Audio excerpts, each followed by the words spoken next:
जय हिंद बच्चों, कैसे हो आप सभी। उम्मीद करता हूं सारे बच्चे स्वस्थ है, मस्त है और एकदम तंदुरुस्त है। तो आज की इस क्लास में आप सभी को मैं बहुत ही प्यारा सा और एक अच्छा सा प्लान जो है बताने वाला हूं।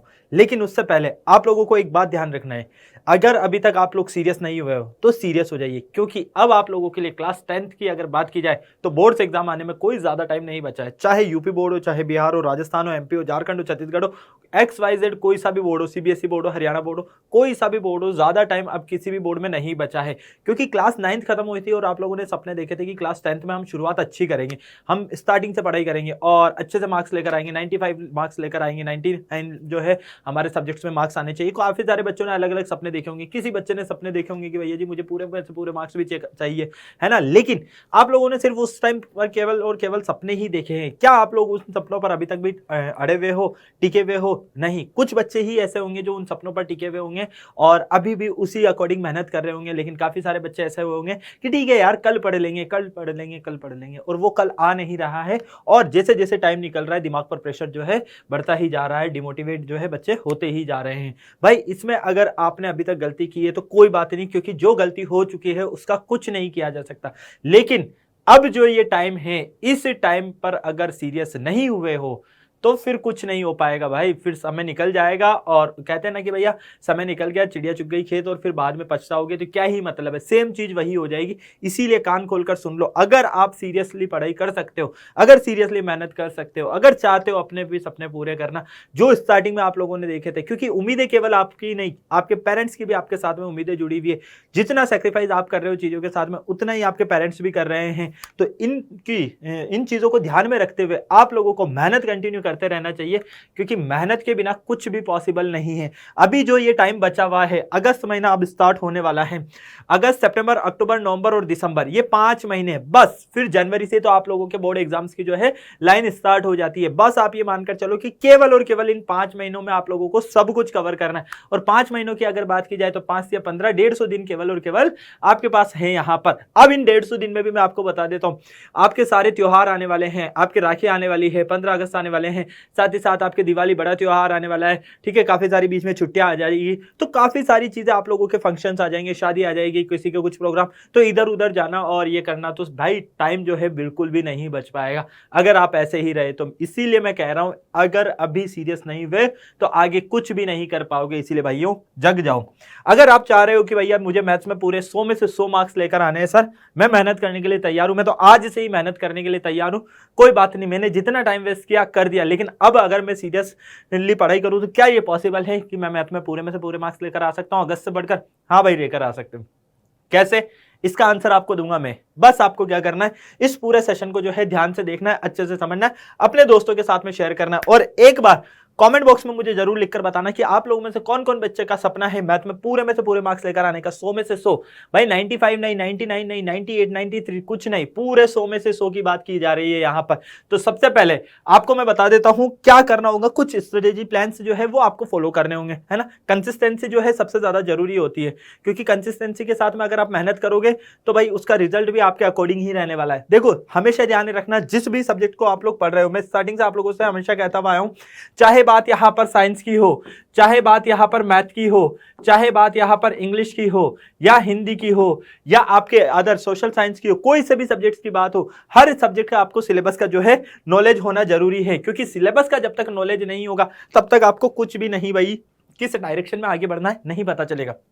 सिलेबस से मतलब कि भैया यहाँ पर कौन से सब्जेक्ट में आपके कितने चैप्टर्स हैं, किन चैप्टर से ज्यादा नंबर के क्वेश्चंस आते हैं, बड़े नंबर के चैप्टर से कौन कौन से मार्क्स जो है रहने वाले हैं जहां से हम ज्यादा मार्क्स लेकर आ सकते हैं, बड़े क्वेश्चन से कौन से चैप्टर से आते हैं, छोटे क्वेश्चन कौन से चैप्टर से आते हैं, ये सारी जानकारी जो है आपके दिमाग में होनी चाहिए। क्योंकि अगर अभी तक आप लोगों ने ये इन्फॉर्मेशन नहीं जुटाई है तो भाई जुटा लेना, फिर मैं बता रहा हूं, क्योंकि भाई अगर इन चीजों को फॉलो नहीं किया तो फिर दिक्कत आ जाएगी। नेक्स्ट, आप लोगों को सिलेबस का पूरा नॉलेज हो चुका है, आप लोगों ने अच्छे से आपको जो भी सिलेबस था उसको देखा है, जानकारी ले ली। उसके बाद आप लोगों को अपना एक स्टडी प्लान बनाना है। है ना। स्टडी प्लान कैसे बनाना है भाई, देखो आप लोगों को अपना जो स्टडी प्लान है वो सब्जेक्ट्स के हिसाब से डिवाइड करना है। किसके हिसाब से डिवाइड करना है, सब्जेक्ट्स के हिसाब से, कि कौन सा सब्जेक्ट को आप कितना टाइम दे रहे हो, क्योंकि आप लोगों के पास टाइम जो है वो लिमिटेड टाइम है। आप लोगों को स्कूल भी जाना है, आप लोगों को जो है कोचिंग भी, कहीं बच्चे जाते होंगे तो वो भी करना है, ठीक है। उसके बाद कोई बच्चे ऑनलाइन क्लासेस लेते हैं तो वो भी बच्चे को करना है, खेलना भी है, अपने दोस्तों के साथ घूमना भी, तो काफी सारी चीजें जो है बच्चों को मैनेज करनी पड़ती है। बिल्कुल भाई, क्योंकि छोटी उम्र में नहीं खेलेंगे तो कब खेलेंगे। लेकिन भाई इसी के साथ में सबसे ज्यादा जो है जरूरी है वो है पढ़ना, क्योंकि पढ़ाई नहीं करोगे तो कुछ भी नहीं होगा, है ना। सारी मेहनत किसके लिए की जा रही है, इसी के लिए तो की जा रही है ना। तो भाई आप लोगों को अपना सारा जो है स्टडी प्लान पर फोकस करना है। जो टाइम आपके पास में है, जितना टाइम आप बचा सकते हो भाई, इन 24 घंटों में से जो आपका वैलिड खर्च हो रहा है वो तो होगा ही सही, उससे तो नहीं रोका जा सकता है। लेकिन जो आपको लगता है ना कि ये टाइम मेरा फिजूल खर्च है, इस टाइम को मैं जबरदस्ती खर्च कर रहा हूं या खर्च कर रही हूं, तो भाई उस टाइम को आपको सेव करने की जरूरत है, और उस टाइम को आप लोगों को अपने पढ़ाई के रूटीन में जो है शामिल करने की जरूरत है। सबसे पहले क्या करो भाई, आप लोग जो है सुबह थोड़ा जल्दी उठना शुरू करो, क्योंकि आप लोगों की क्या आदत होगी, 7 बजे उठ जाते हैं, 8 बजे उठ जाते हैं, है ना, स्कूल तो लेट जाना है। तो भाई अगर आप 4 बजे नहीं उठ सकते कोई बात नहीं, 4:30 नहीं उठ सकते हो कोई बात नहीं, कोशिश करो 5 बजे उठने की, क्योंकि 5 बजे से 7 बजे के बीच में भी आपको 2 घंटे मिलते हैं। तो 2 घंटे में भी अगर आप 1.5 घंटा पढ़ते हो या 1 घंटा भी अगर आप पढ़ रहे हो ना, तो वो टाइम आपका यूटिलाइज हो रहा है सही तरह से। क्योंकि अगर आप सो रहे हो तो वो टाइम वेस्ट ही हो रहा है, लेकिन आप अगर उस टाइम पर उठकर 1 घंटा भी पढ़ रहे हो तो आपका सही तरह से वो यूटिलाइज हो रहा है। तो आपको सुबह के टाइम पर, आपका दिन का टाइम पर, आपके रात के टाइम पर, मतलब कि जो पढ़ाई का टाइम है ना, उसको इस तरह से डिवाइड ही करना होगा कि कौन से सब्जेक्ट्स को मैं किस तरह से पढ़ूं, किस टाइम पर पढ़ूं, ये सबसे ज्यादा मैटर करता है। तो इसीलिए आप लोगों को एक अच्छा स्टडी प्लान जो है वो बनाने की जरूरत है। Next, small scale study. आप लोगों को जो है छोटे छोटे से प्लान्स बनाने हैं, छोटे छोटे से स्टडी प्लान्स बनाने हैं। मतलब ऐसा नहीं है कि भाई टीचर ने बोल दिया कि 6 घंटे पढ़ना है तो 6 घंटे लगातार शुरू हो गए, नहीं भाई, पॉसिबल ही नहीं है। अगर आप 6 घंटे लगातार पढ़ने बैठोगे, 4 घंटे लगातार पढ़ने बैठोगे, तो उसका आउटकम जो है मैक्स टू मैक्स 2 से 3 घंटे आएगा। क्यों? क्योंकि भाई इतनी जो है एनर्जी हम कंटिन्यू नहीं लगा सकते एक ही जगह पूरे फोकस के साथ में। तो आप लोगों को क्या करना है, अपने इसी प्लान को डिवाइड ही कर देना है। क्या कर देना है बेटा, डिवाइड ही कर देना है। कैसे? देखो, एक तो आप डिवाइड कर दो इसको मॉर्निंग में, एक डिवाइड कर दो आप इसको इवनिंग में, एक डिवाइड कर दो आप इसको नाइट में। अगर मान लो 2 घंटे इधर दे रहे हो, 2 घंटे इधर दे रहे हो, 2 घंटे इधर दे रहे हो, कितना ईजी होगा आप लोगों के लिए, कितना ईजी होगा आप लोगों के लिए। और इन 2 घंटों में भी आप एक काम करो, एक एक घंटे में डिवाइड कर दो, बीच में जो है 5-5 मिनट का ब्रेक ले लो, फिर इधर भी एक एक मिनट, एक एक घंटे में डिवाइड कर दो, 5-5 मिनट का ब्रेक, इधर भी एक एक घंटे में डिवाइड करके 5-5 मिनट का ब्रेक। तो इससे क्या होगा पता है आपको, आपकी पढ़ाई भी अच्छी होगी और आप पूरे फोकस के साथ में जो है आपके जो भी सब्जेक्ट्स डिस्कस कर रहे हो, जो भी सब्जेक्ट्स के क्वेश्चन लगा रहे हो, याद कर रहे हो, लर्निंग हो रही है आपकी, तो वो आप लोगों के लिए सबसे ज्यादा हेल्पफुल रहेगा। ओके, तो स्मॉल स्केल स्टडी प्लान आपको फोकस करना है। और भाई आपको नोट्स सबसे जो है जरूरी है बनाना। नोट्स बनाना जरूरी क्यों है? क्योंकि यही आप लोगों को जो है एग्जाम में सबसे ज्यादा हेल्पफुल करते हैं। नोट्स हमेशा अपनी सहूलियत के लिए इंसान बनाता है, कोई भी बच्चा होगा अपनी सहूलियत के लिए जो है वो नोट्स बनाता है, ताकि टीचर ने उसको जिस तरह से पढ़ाया है, बच्चे ने किस तरह से समझा, उस लैंग्वेज में क्या बच्चा समझ पाया है, तो इसीलिए बच्चा क्या करता है, नोट्स बनाता है, और उसी नोट्स की हेल्प से वो अपने एग्जाम में काफी अच्छे जो है स्कोर करता है। और टॉपर्स हमेशा अपने नोट्स बनाते हैं, इसीलिए आपको अपने नोट्स खुद बनाने हैं, ठीक है। टेक्स्ट बुक स्टडी, मतलब आप लोगों के जो भी बोर्ड में बुक चल रही है, चाहे यूपी बोर्ड की बात की जाए, राजस्थान बोर्ड की, MP board, Chhattisgarh, Jharkhand, Haryana, XYZ, कोई सा भी बोर्ड क्यों ना हो, बिहार बोर्ड, हर बोर्ड के अकॉर्डिंग जो बुक्स आप लोगों की चल रही है, आप लोगों को उससे शुरुआत करनी है पढ़ने के लिए, है ना। ऐसा नहीं है कि साथ में कोई रेफरेंस बुक ले लेता हूँ, ये भी ले लेता हूँ, वो भी ले लेता हूँ। भाई पहले जो आप लोगों के लिए बुक अवेलेबल है ना, पहले उसको फॉलो करो। अगर एनसीईआरटी को फॉलो किया जा रहा है तो एनसीईआरटी को फॉलो करो। अगर आपके स्टेट के लिए कोई बुक अदर पर्टिकुलर बुक है तो आप उसको फॉलो करो। इसीलिए आपको बुक से पढ़ना ज्यादा जरूरी है। ओके, नेक्स्ट आता है रिवाइज योर वर्क डेली। आप लोगों को जो भी आप पढ़ रहे हो उसको देखो, एक बार आपने पढ़ा तो मैं गारंटी के साथ कह सकता हूं, अगर आप किसी सब्जेक्ट को 1 घंटा पढ़ रहे हो, ठीक है, तो अगर उसके रिवीजन की बात की जाए, सीरियसली अगर आपने 1 घंटा पढ़ा है ना, तो उसको रिवाइज आप 10 से 15 मिनट में जो है रेप अप कर सकते हो। तो आप लोगों को जो भी डेली पढ़ाया जा रहा है, जो भी आप लोग पढ़ रहे हो, उसको आप लोगों को डेली रिवाइज करना है। रीजन क्या क्यों है ऐसा डेली रिवाइज करने का? इससे आपको वहीं पर पता चल जाएगा कि कितना आपको वो याद हुआ है, कितना आपने वो समझा है। सारी असलियत कहते हैं ना कि दूध का दूध और पानी का पानी, यहां पर हो जाएगा। इसीलिए कहा जा रहा है कि रिवाइज योर वर्क डेली, जो भी आप कर रहे हो उसको आप लोग जो है रिवाइज करो। Next, practice mock paper and previous year questions. ये सबसे ज्यादा जरूरी है, सबसे ज्यादा इंपॉर्टेंट है। अगर कोई से भी सब्जेक्ट की बात की जाए, मैथ की बात की जाए खास तौर पर, तो देखो प्रैक्टिस क्वेश्चंस जो है बहुत ज्यादा जरूरी, कि जितने ज्यादा प्रैक्टिस क्वेश्चंस करोगे उतने ज्यादा आपको हेल्प मिलने वाली है।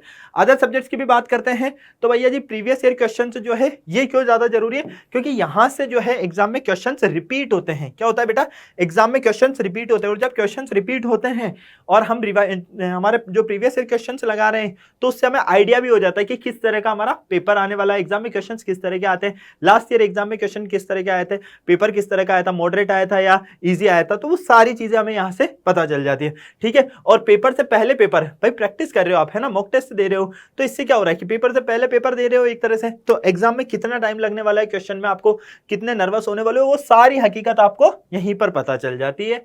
नेक्स्ट, मैथ में जो सबसे ज्यादा ध्यान रखने वाली बात होती है, अभी ये जितने भी पॉइंट्स बताए थे ये तो मैंने आपको बताए थे हर सब्जेक्ट्स के अकॉर्डिंग, है ना, लेकिन मैथ में जो सबसे ज्यादा आप लोगों को ध्यान रखना है 100 मार्क्स लेकर आने के लिए, आप लोगों को एकदम इजी से क्या करना है, स्टार्ट करना है। मतलब कि जो भी चैप्टर आपको सबसे ज्यादा इजी लगता है उससे आप स्टार्ट करो। कारण मान लो आप लोगों ने क्या किया, संपूर्ण पृष्ठीय क्षेत्रफल या सरफेस एरिया एंड वॉल्यूम जिसको हम बोलते हैं, वहां से पढ़ना स्टार्ट किया, त्रिभुज ट्रायंगल से पढ़ना स्टार्ट किया, तो भाई बच्चों को सबसे ज्यादा डर ही इन्हीं चैप्टर से लगता है, तो उसका वहीं पे मोरल क्या हो जाएगा, डाउन हो जाएगा, है ना, डिमोटिवेट हो जाएगा। तो आप लोगों को अपने इजी चैप्टर्स उठाने, आपको लगता है कि बहुपद पॉलिनोमियल सबसे इजी है, द्विघात समीकरण क्वाड्रेटिक इक्वेशन इजी है, एपी इजी है, समांतर श्रेणी, तो ऐसे चैप्टर से उठाओ आप, शुरुआत करो जहां से आपको सबसे ज्यादा इजी लगता है। कारण जब आपसे इजी चैप्टर्स बनने लगेंगे तो आपका क्या होगा, कॉन्फिडेंस जो है हाई होगा, और जब कॉन्फिडेंस हाई होगा तो धीरे धीरे आपका सिलेबस भी कवर होता जाएगा और आपको लगेगा कि अरे यार मेरे इतने सारे चैप्टर्स कंप्लीट हो गए, बस यही तो बाकी है। हाँ, अब बिल्कुल हो जाएगा हमारा, है ना, अच्छे से। Okay, next, one shot. देखो जरूरी नहीं है कि हर बार पूरे पूरे लेक्चर्स ही देखो, है ना, वन शॉट लेक्चर्स भी आप लोगों के लिए सबसे ज्यादा जरूरी है। वन शॉट लेक्चर से क्या होता है, इससे आप लोगों का कम टाइम में पूरा चैप्टर कवर हो जाता है ना। जब आपका पूरा वन शॉट लेक्चर कंप्लीट हो गया, देन फटाफट से आप लोग क्या करो, एनसीईआरटी या जो भी आप लोगों के लिए बुक है उसके क्वेश्चंस साइड बाय साइड लगाते जाओ, साथ ही में क्वेश्चंस लगाते जाओ। जैसे कि वन शॉट में आपने देखा कि हाँ भैया सबसे पहले द्विघात समीकरण बताया, द्विघात समीकरण में क्या किया, इसमें सबसे पहले इसके बेसिक इंट्रोडक्शन की द्विघात समीकरण है या नहीं है पहचानना सीखिए, तो उससे रिलेटेड आपने टॉपिक पढ़ा, देन वहीं पे उसके क्वेश्चन से लगा दो। फिर आप लोगों ने द्विघात समीकरण को मान लो गुणनखंड विधि से हल करने के लिए सीखा, वहीं पर गुणनखंड विधि से हल करने वाले क्वेश्चन है उनको सॉल्व कर दो। ठीक है, ये आप लोगों को ध्यान में रखना है। इसके अलावा एक सबसे ज्यादा इंपॉर्टेंट पॉइंट ये और ये दोनों पॉइंट आप लोगों के लिए बहुत ज्यादा जरूरी है। आपको लगता है ना कि हाँ सर मैंने ज्यादातर सारी चीजें पढ़ ली हैं, अब मुझे दिक्कत नहीं है, तो आप लोगों को एक काम करना है। क्या करना है, ये चेक करना है कि क्या आप लोगों ने जितना पढ़ा है आपको अच्छे से आता है। उसके लिए आप रैंडम जिस भी चैप्टर पे आपको सबसे ज्यादा कॉन्फिडेंस हो, लगता है कि हाँ यार यहां से मेरे सबसे ज्यादा मार्क्स आ जाएंगे, उस चैप्टर के आप रैंडम जो है क्वेश्चंस लगा लो, 10 क्वेश्चंस, है ना, कोई से भी 10 क्वेश्चंस उठा लो जो आपको लगता है, या कोई भी आप बुक ले लो आपकी जो भी चल रही है, अगर आप रेफरेंस बुक यूज करो तो देन उसके भी क्वेश्चन लगा सकते हो उस टाइम पर, तो क्योंकि काफी सारी चीजें आप वहां तक कवर कर लोगे। तो रैंडम आप जब क्वेश्चन लगाओगे और क्वेश्चन आपसे बन जाएगा, मैं गारंटी के साथ कह रहा हूं आपका कॉन्फिडेंस इतना ज्यादा हाई होगा, आपको लगेगा कि हाँ यार अब तो मैं सब कुछ कर सकता हूं, अब तो मैं जो है सब कुछ फोड़ सकता हूं। इसीलिए ये पॉइंट आपके लिए सबसे ज्यादा जरूरी है। Next, make mistakes notebook. बहुत सी बार क्या होता है, कोई भी टॉपिक या कोई भी क्वेश्चन से जो है हमसे बार बार करते जाते हैं फिर भी नहीं बनता है ना, तो आप लोगों को क्या करना है, ऐसे टाइम पर एक नोटबुक बना लेनी है ना, और अभी से उस नोटबुक में जो है छोटी सी नोटबुक बना लो और उस नोटबुक में जो क्वेश्चंस नहीं बन रहे उन क्वेश्चंस को लिख लो, जिस टॉपिक में प्रॉब्लम आ रही है उन टॉपिक्स को लिख लो। रीजन क्या है, एग्जाम टाइम पर सिर्फ आपको उन्हीं चीजों को देखना होगा जो आपकी वीक है ना, ऐसा नहीं कि बार बार आप शुरू से स्टार्ट कर रहे हो, भाई कब तक स्टार्टिंग से स्टार्ट करते जाओगे, है ना, एंड पर भी तो जाना है ना, लास्ट तक भी तो जाना है। तो आप लोगों को सिर्फ अपने वीक पॉइंट्स जो है वो पता होना चाहिए। जब आपको आपकी कमजोरी पता होगी तो आप उस पर वर्क सबसे ज्यादा करोगे। इसीलिए ये ध्यान में रखना, आप लोगों को अपनी एक नोटबुक बनानी है, जो क्वेश्चन आपसे नहीं लगते हैं, जिन टॉपिक में आपको सबसे ज्यादा प्रॉब्लम होती है, आप पढ़ते जा रहे हो और तो उसको नोट भी करते जाओ उसी वहीं पर, है ना, एक नोटबुक में। रीजन क्या है, जब आप रिवीजन करोगे ना तो उस नोटबुक को हाथ लगाना जिस पर आपने अपने वीक पॉइंट रखे हुए हैं, है ना, जो आपको लगता है कि हाँ यार ये टॉपिक में मेरे को दिक्कत हो रही है, देन मैं इसमें सबसे ज्यादा और टाइम दूं। इससे आप लोगों को बहुत ही ज्यादा हेल्प मिलेगी, ये ट्राई करके देखना। ओके, तो ये बात सारी बेटा मैंने आपको बताया मैथ का। इसके अलावा भाई हेल्थ सबसे ज्यादा जरूरी होता है ना। तो हमेशा ये ध्यान रखना, हेल्थी आप लोगों को हेल्दी फूड लेना है, अच्छा है ना। स्वास्थ्य अगर अच्छा होगा तो काम सारे अच्छे होंगे, है ना। प्रॉपर न्यूट्रिशंस वाले जो है खाना खाना है, ऐसा उल्टा सीधा कुछ नहीं।